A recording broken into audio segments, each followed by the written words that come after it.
In every legend, there's a sliver of truth.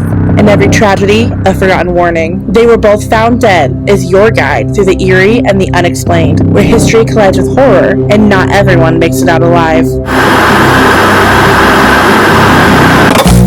Hello, welcome to They Were Both Found Dead. This is Adrian. And I'm Ramsey, and today we're talking about cults. Yes, we are. Big fan of cults. Would like to join someone someday? Or lead one, you know. Lead one? That would be better than joining one. Yeah, I like my possessions. Yeah. And other people's possessions. The leader usually dies, doesn't it? You know, usually they either die or start raping kids. I don't think I'm going to do either of those things. Yeah, no, hell no. So I think I'm safe. All right. You see, we're in a different place now.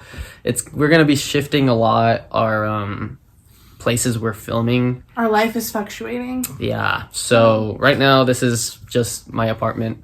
It's my TV and my stand with the Bender and everybody around here. Mm-hmm. Oh yeah, he is literally just hanging. Yeah, you can really see him. He's a part of this. That's our special guest for today. He actually, Bender, he's very well versed in cults. He's led a few. Oh yeah. Actually, I think that's canon. I believe that. How have you been, Ramsey, since last time we filmed? It's 2026. Yay. I'm in a new year. You know what they say, new year, new me.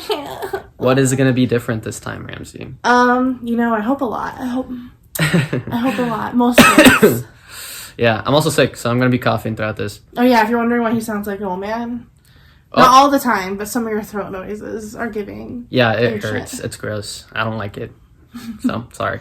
Now I feel bad. Besides that, I think we should get into it. Yes. To the meat and potatoes. Meat, taters, all of it. So first things first is bite-sized terror.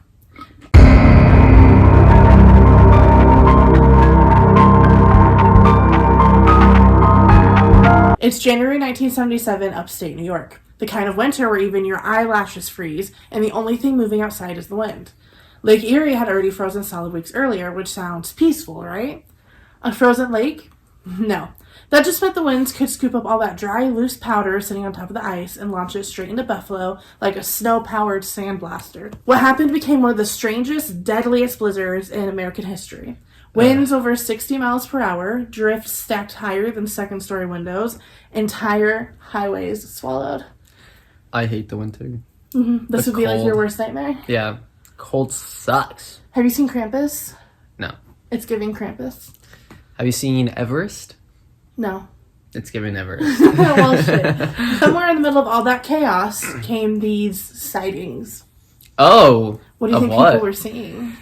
The abominable snowman. The Yeti. The Yeti, yeah. So people are trapped in houses for days, and they started reporting something eerie. Figures, human-shaped shadows, moving through the whiteout. At first, folks thought they were neighbors, maybe someone trying to get help. But when rescue teams finally got through, there were no footprints.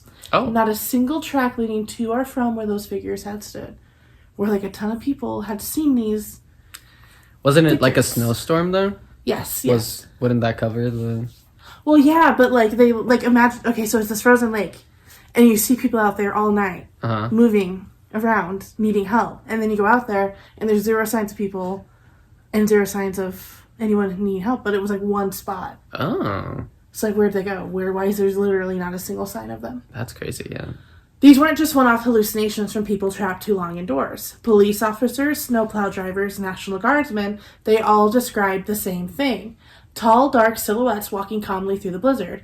Too steady, too slow, almost drifting. Demons? Possibly. Ghosts, yeah. It could be. No, that sounds like it would be. One driver swore he saw a man walking across a frozen field, coat whipping in the wind. He slowed the plow to help, and the figure just dissolved into the snowstorm. Another officer said he saw what looked like two people crossing a road together. When he finally reached the spot, the drifts were untouched. No sinking, no dragged snow, no nothing. Bow. This is giving me goosebumps. Get the spooky. Scoos. Oh, what was I don't know. Locals started calling them snow ghost. Not spirits of the dead, more like the storm itself was toying with people. Shadows taking shape in the swirling white, standing still just long enough for your brain to register someone's there. But then you'd look twice, and they'd be gone. But here's where things get uncomfortable. Even after the storm ended, even after the sun came back out and everyone dug themselves out of their icy tombs, people kept reporting those figures. Especially near the edges of Lake Erie, where drifts had been highest and the snow muffled sound in that eerie, heavy way. Some said they heard footsteps crunching behind them on vacant streets, only to turn and find no one. Oh, that's creepy. Others saw silhouettes standing in the distance on top of the frozen lake, too far out for anyone to survive. Too still to be living people. A few described the figures as watching or waiting. Creepy. I don't like that. Yeah. So do you think there's like a scientific reason, or do you think this is like demons? What do you think? This is spiritual all the way. Okay. I mean, rational explanations do exist. Okay, thanks. Whiteout conditions distort depth perception. The human brain tries to impose shapes on chaotic movement. Isolation during a disaster can make even seasoned adults see things that aren't there. But there is one detail skeptics can never quite explain. What? Why did so many people report the exact same shapes in the exact same places on the exact same nights? And why, even decades later, do some Buffalo locals insist on heavy winter nights, when the wind whistles through the streets and the lake ice groans under the cold, you can still see a figure or two standing out in the snow? Quiet, motionless, waiting for the next storm big enough to bring them fully back. Is this still going on? Yeah, at least on dark nights, on really bad winter nights. Ooh, I kind of want to go and see. That sounds fun. You gotta find out when there's gonna be a big enough blizzard. Oh, shit, yeah. That was your bite-sized terror for today. The snow ghost of the blizzard of 77. Stay warm, and if you're walking alone on a snowy night, don't look too long at the shapes in the storm. Some of them might be looking back. Ew, well, that's creepy, Ramsey. Don't say that. Demons. Ew. But, you know, something I heard recently on, like, TikTok or something is that your peripheral vision, like, sometimes doesn't get everything. Yeah. So they, like, fill up the empty space or the space that's missing with whatever you've seen before. Mm-hmm. And sometimes it's, like, walking people. Yeah. And that's why you see sometimes stuff on your peripheral vision. Sense. It's like when people use AI to expand a photo. Yeah. And, like, random people disappear in it. Yes, exactly. But, yeah, I saw on TikTok, so I don't know how real that is. I believe it blindly. Yes, me too. So, cults. First of all, I just want to preface this real quick with, I was going to do this lady who runs a cat cult, and I'm not even going to say her name, just look up cat cult lady and she'll come up. My dad told me about her, and because, you know, cats, I love cats. I would love to hear that. I have joked about starting a cat cult multiple times, but this lady is actually fucking crazy. She's very litigious. I don't want to get sued, and she's still very much out there doing things and, like, hiring people to kill people and all that stuff. So Google that. Watch out for her. Don't join a cult. Is she going to sue us because of you saying this right now? No, I don't think this is big enough for her to come after me. Once we get big, Ramsey. Once we get big and I can afford to be sued, I'll talk about her. Okay, cool. I mean, hey, getting sued is a pretty good publicity, I guess. You're getting sued. If they sue the show. The pod. The pod? They would never do that to the pod.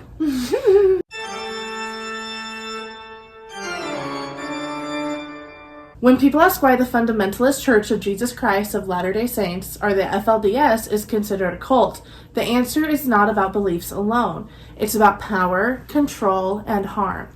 Many religions hold beliefs that outsiders find unusual. That alone does not make something a cult.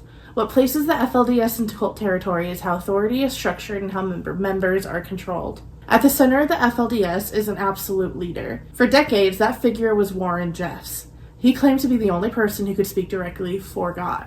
In the FLDS, obedience to the prophet was taught as obedience to God himself. Questioning leadership was framed as spiritual failure. Leaving the group was described as losing eternal salvation. This created total dependency. Members were taught that their families, their marriages, and even their afterlife depended on staying loyal. One of the most defining features was the control of marriage. Leaders arranged marriages without consent, often pairing underage girls with much older men. That's so common. Everything, it just sounds just the same. Cults usually end in either the leader dying, The leader's killing people and getting caught. The leader fucking kids and getting caught. Yep. So, that's great. Have you seen... Hey, Hunter, what's that movie that we saw about the cult, like the POV movie? Yes! The Sacrament. Yes. Have you seen that? No. I like POV movies, so Is it worth watching? Biased. I would watch it. Okay. I would recommend it. Period. Officially recommended. Pod approved. Watch this... I forgot it. The Sacrament. The Sacrament. Watch The Sacrament. It's an occult movie. Pod approved. Pod approved. Anywho, young men were frequently expelled from the community as older men would take additional wives. Oh. The old men were literally like, young men, get out. We want to fuck these children. Ew. This practice reduced competition and concentrated power in women under leadership-approved men. Control extended into daily life. Members were told what to wear, how to style their hair, who they could talk to, and what information they were allowed to consume. Education was restricted. Outside media was discouraged or banned. Children were raised with little exposure to the world beyond the group. Isolation is a key cult tactic. By limiting outside contact, leaders prevent members from comparing the reality to anything else. Inside the FLDS, the church was taught that the outside world was evil, dangerous, and controlled by enemies of God. Punishment was another tool. People who disobeyed or questioned leadership were often excommunicated. This meant immediate separation from spouses, children, parents, and friends. Families were broken apart as a form of discipline. The emotional cost of leaving was intentionally made unbearable. You know what I'm thinking about is that dictatorships are kind of like just big cults. Big government-funded cults. Yeah, because everything you're saying sounds exactly like what like North Korea would do. That's very true. Wow. Yeah, you escape from North Korea, your whole family dies for it. I know, like generations too. Yeah, that's a lot. That's a lot. I know. Another movie is One Bedroom. Sorry.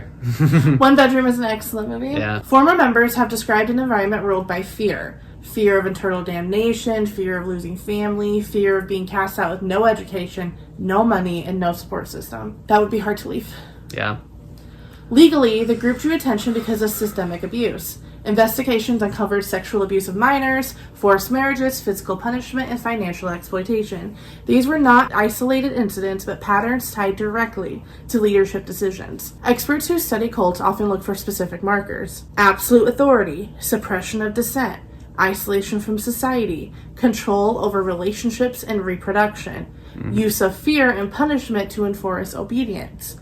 The FLDS meets all of these criteria. Figured. It is important to say this clearly. The people born into FLDS are not the problem. Many were raised in this system from childhood.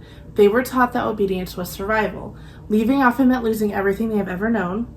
They literally, I can't think of something that would be harder to do. Yeah, truth. This is why former members and cult experts describe the FLDS not simply as a religious group, but as a high-control cult. Not because of faith, but because of how that faith was used to dominate, exploit, and silence. The most well-known figure associated with the FLDS is Warren Jeffs. Warren Jeffs became the leader of the FLDS after the death of his father, Rulon Jeffs, in 2002. Under Warren Jeffs, control within the group intensified dramatically. He claimed direct revelation from God and used that authority to dictate nearly every aspect of members' lives. Jeff arranged marriages, including marriages involving underage girls, reassigned wives from men he deemed unworthy, and ordered families to be separated as punishment. His leadership style relied heavily on fear, obedience, and isolation. In 2011, Warren Jeffs was convicted of sexual assault of minors and sentenced to life in prison, plus additional years. Yes. Plus additional years? They were being petty that day. Literally. His conviction is one of the primary reasons the FLDS became widely recognized as a cult by the public, though former members had been speaking out long before that point. Takes a minute. Yeah, there's still some people that don't think that they were a cult. Wow. Another prominent name tied to the FLDS is Rulon Jeffs, Warren's father. Rulon led the group for decades and was known to have dozens of wives and many children. Much of the structure Warren later abused was built under Rulon's leadership, including polygamy, isolation, and unquestioned authority. I actually saw one of his kids on TikTok, and it was like, hey, nice to meet you, I have this many siblings, and it was like a picture of all the siblings, and he talks about being raised by him. Oh my, like real siblings, or like... Like half siblings, different moms for most of them, but all... The same dad. All the same dad, the cult guy. I'll link his TikTok right here. What is the end game with that? Do they really think they're gonna just... It's like their way of living forever. Through a million offspring. Ask Neo. Who? Neo? Who's that? Isn't he the one that has a million kids? Or is that Nelly? I have no idea. Nick Cannon. Oh, yeah. Or Genghis Khan. Yes, they are comparable. Who has more kids? Nick Cannon has 12 children. But, like, a lot of them were born within the last few years. How many kids does Genghis Khan have? More than 12. Suggested up to 3,000 offspring, but this says 15. So, I don't know. I think that means offspring total, not kids. I see. Like descendants. Oh, that makes sense. Okay. Sorry, that's what I estimated to have 13,000. 15. So one or the other. In between. Somewhere between 13,000 and 15. I said 3,000. Oh, 3,000. Okay, that's a little... It's still 3,000. Okay. So Rulon. Much of the structure Warren later abused was built under Rulon's leadership, including polygamy, isolation, and unquestioned authority. You must respect my authority! Respect my authority! You should have respected my authority. I have authority? That's right. And people must respect it. Well, that should be fine, just fine. Fine, just fine. Fine. Oh no, nothing's worse than Carmen with authority. They don't respect our authority. Respect my fucking authority! Yeah! Sorry. Stimming, I think. Several former FLDS members have also become well known for speaking out after escaping. People like Elisa Wall and Rebecca Muser have publicly shared their experiences of forced marriage, abuse, and life inside the group. Their voices were instrumental in helping outsiders understand what daily life inside the FLDS actually looked like. These stories remind us that faith itself is not the issue. Control is. And more clearly, we recognize warning signs, the better we become at protecting the people who are most vulnerable. Wow. Brave people, for sure. Brave people. That would be a huge thing to speak up against. I know. And then, like, actually having to say that you were part of it is also kind of, like, fucked up. Yeah. That guy that does the Scientology show, Liam Remini, I think Dave, I really respect him for that, because, like, he owns up to a lot of bad shit he did. Oh. And, Good. you know, that takes a big man. It does. To know that you were wrong and stuff like that. Yeah, and be willing to admit it in front of a bunch of people in order to help people. Yeah, exactly. Love that. Wow, that was interesting. Good, I tried. Okay. Mine is a Japanese.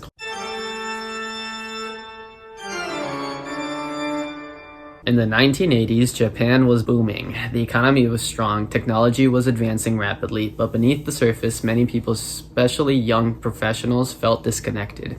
Okay. Traditional religion felt empty. Corporate life felt soulless. Into that space stepped a partially blind yoga instructor named Shoko Asahara. That is someone I did not expect to step up in this.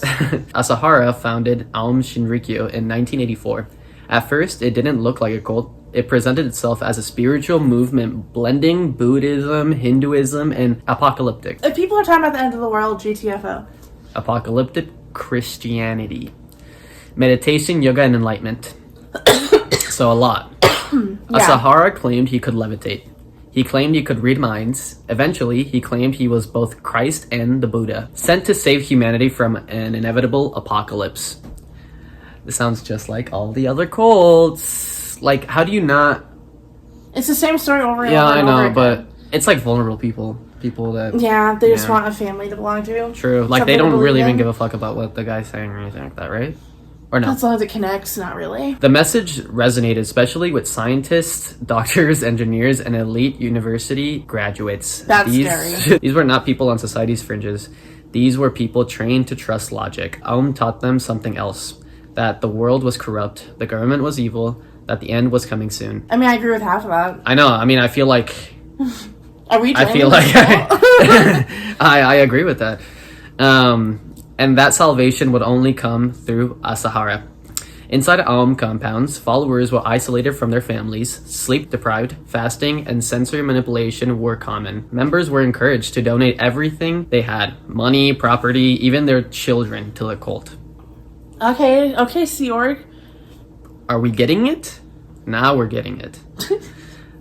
Dissent wasn't tolerated. Those who questioned Asahara were punished. sometimes violently. Beatings, forced confinement, and psychological torture was used. By the early 1990s, Aum had transformed from a spiritual group into something far more dangerous. Terrorist group. Asahara became obsessed with the idea of Armageddon. He believed a final war was coming and that the Aum had to accelerate it in order to survive it. Killing, he taught, was sometimes an act of mercy, freeing people from bad karma. Okay. What do you think about that? No, not really. Do you think other cults do something like this? I mean, it kind of just sounds like the death penalty, except way looser, like way more loosely regulated. Yeah. And have you seen those people that like predict the apocalypse and then it doesn't happen and they're like, oh, actually, it's this day instead, and then it doesn't happen? They have a joke on Parks and Rec about that. I have terrible news. You do? The world is going to end tomorrow at dawn. Oh, nuts.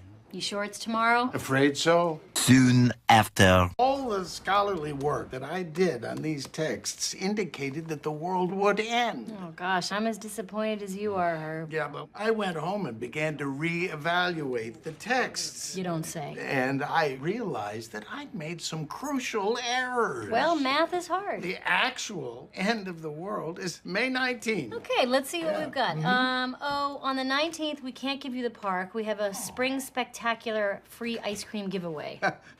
I misspoke. Yeah, it's May 20. That is free. Ah. But then in the episode, he's like paying people in checks, like, yeah. Okay. Because like he doesn't think he's gonna have to actually. Yeah. Yeah, and then he has to come through on that, so that sucks.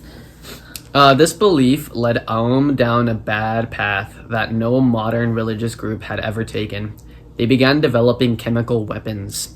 Inside secret laboratories, Aum members experimented with nerve agents, including sarin gas. They really did become a terrorist group. Yeah, they tested it on animals, then on humans, defectors, anyone who got in the way. In 1994, Aum released sarin gas in the city of Matsumoto, killing 8 people.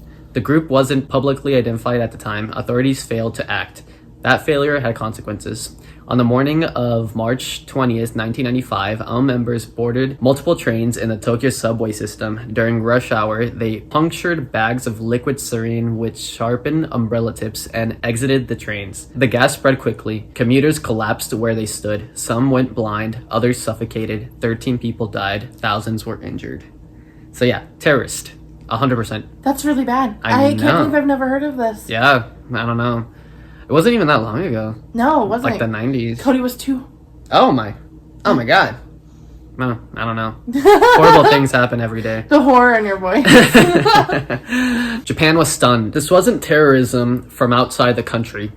It came from within. Ugh, scary. From a religious movement that had once been treated as harmless. Asahara was This feels deeply relatable. Sorry, I just need to put that in there real quick.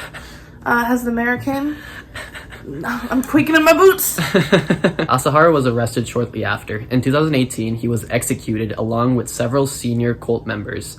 Aum Shinrikyo officially dissolved, though successor groups still exist under different names. That legacy of Aum is chilling because it shatters assumptions. People really just want their family to keep their home. Yeah, And so, I know. like, obviously their cult is not... They just want to feel like a community, you know? Yeah. Go get a friend. Peaceful, yeah. Go to a trivia night at a bar. Jesus Christ. Don't sell your kids to a cult. Yeah, don't sell your kids. You'll have a family if you don't sell them. I didn't think about that. And that's it. That's my thing. Is it Horrifying. scary? Yeah, I really hated that for a lot of reasons. Yeah. I mean, who knows? Maybe one of us is going to turn into a cult leader. We have our life ahead of us. If we ever have enough people that want to do a Patreon, I will join a cult for Patreon. I'll do that.